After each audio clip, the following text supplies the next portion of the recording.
Assalamualaikum warahmatullahi wabarakatuh. Selamat pagi anak-anak soleh-soleha. Bagaimana kabar kalian pagi hari ini? Ibu berharap semuanya dalam keadaan sehat walafiat dan siap untuk mengikuti pembelajaran pagi hari ini. Pada kesempatan kali ini kita akan belajar tema 2, bermain di lingkunganku, subtema 2. Bermain di rumah teman. Pembelajaran 1 dan 2. Kemudian untuk tujuan pembelajaran kita hari ini, yang pertama, siswa dapat menyebutkan berbagai aturan yang berlaku di rumah teman. Yang kedua, siswa dapat menyebutkan kembali isi teks pendek serta menjawab pertanyaan berdasarkan teks keragaman benda.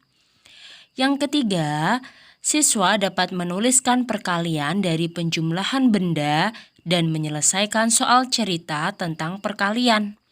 Dan yang terakhir, siswa dapat melakukan gerakan kepala dan tangan. Nah, sebelum kita memasuki penjelasan materi, marilah kita bersama mengawali pembelajaran pagi hari ini dengan membaca basmalah. Bismillahirrahmanirrahim. Selamat menyaksikan video penjelasan kali ini. Pada pembelajaran 2 muatan PPKN, kita belajar tentang menyebutkan berbagai aturan yang berlaku di rumah teman. Sikap mematuhi aturan hendaknya dilakukan di mana saja, termasuk saat bermain di rumah teman. Berikut adalah beberapa contoh aturan ketika bermain di rumah teman. Yang pertama, ketika kita sedang bermain bersama teman atau hendak meminjam mainan teman, maka kita harus meminta izin sebelum meminjam mainannya. Jadi tidak boleh asal mengambil ya nak ya, harus meminta izin terlebih dahulu. Kemudian yang kedua, tidak curang saat bermain.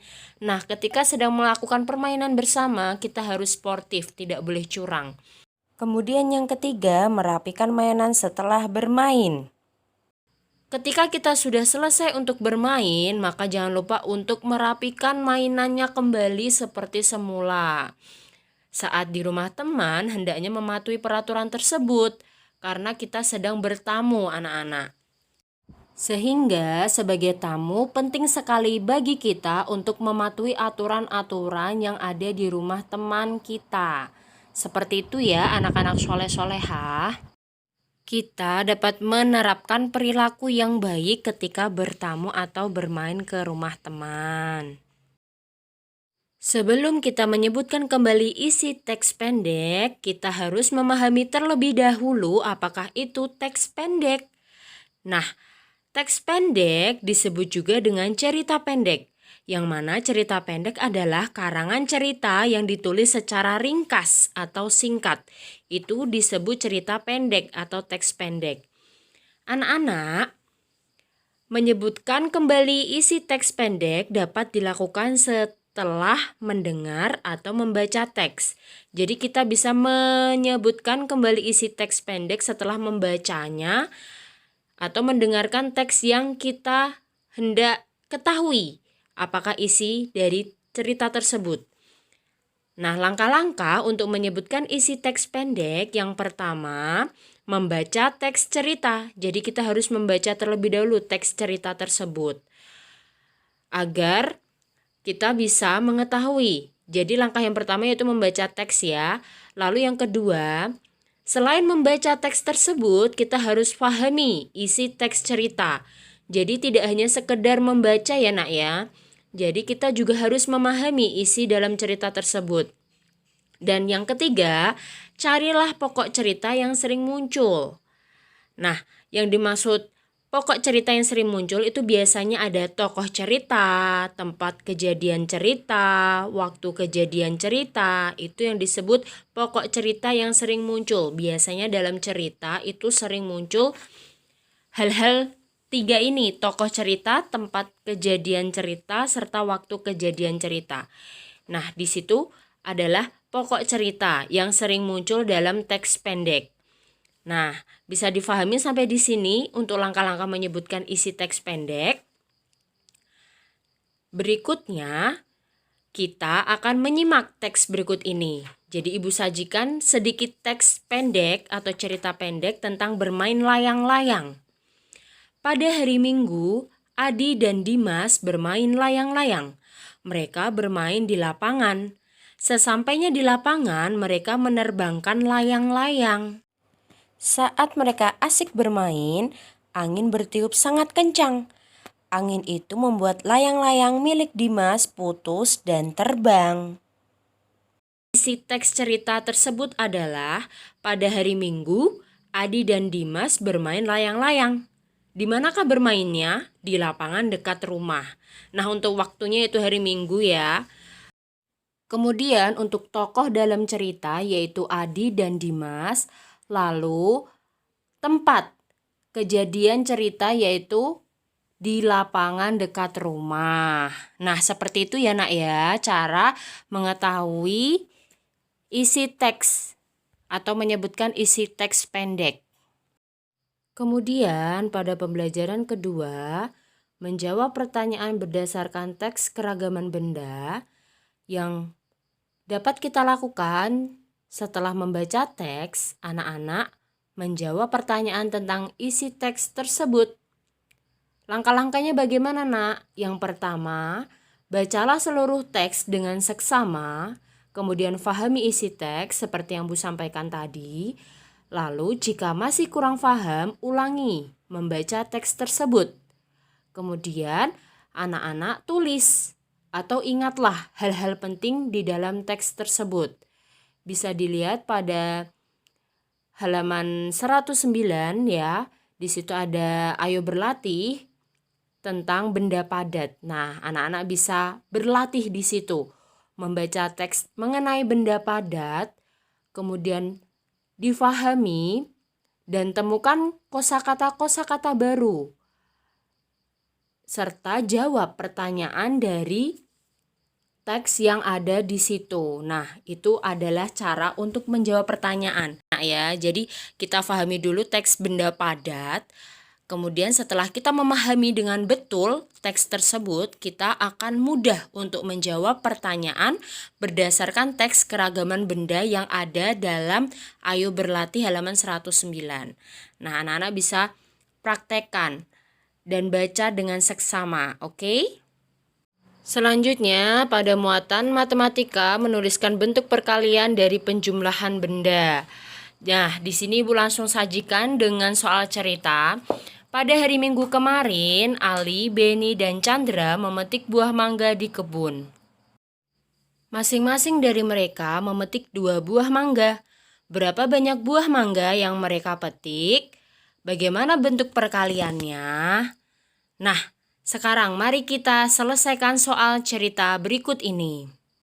Kita tuliskan Ali memetik 2 mangga, Beni memetik 2 mangga, dan Chandra memetik 2 mangga.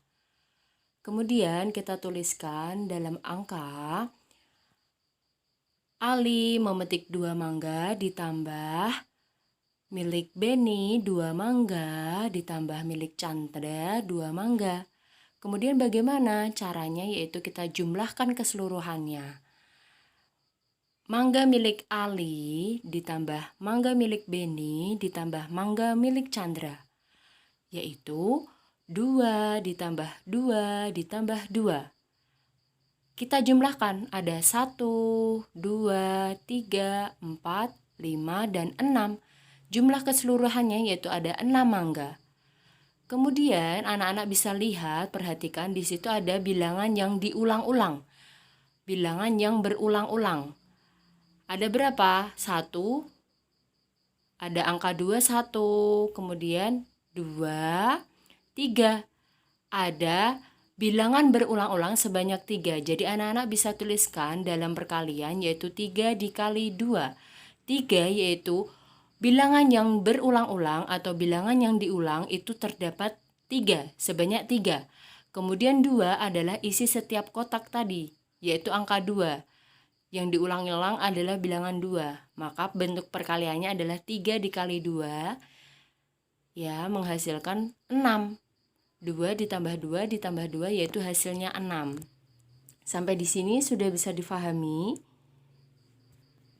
Nah, perkalian merupakan penjumlahan berulang bilangan yang sama. Jadi, ini untuk mempermudah anak-anak dalam menghitung perkalian menggunakan penjumlahan berulang.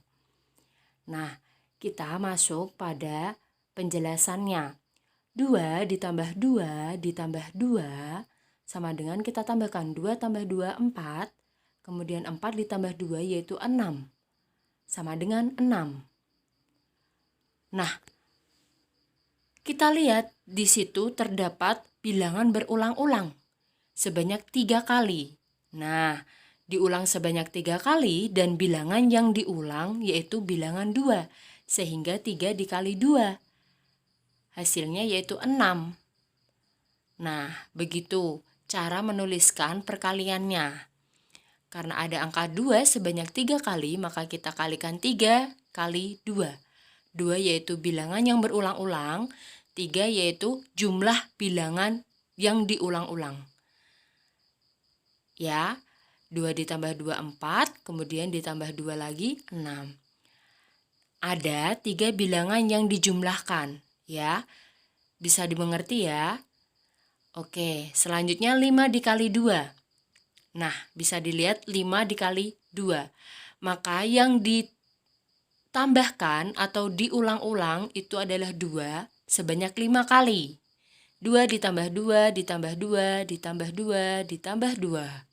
Sebanyak 5 kali. Ya, karena ada 5 bilangan yang diulang-ulang.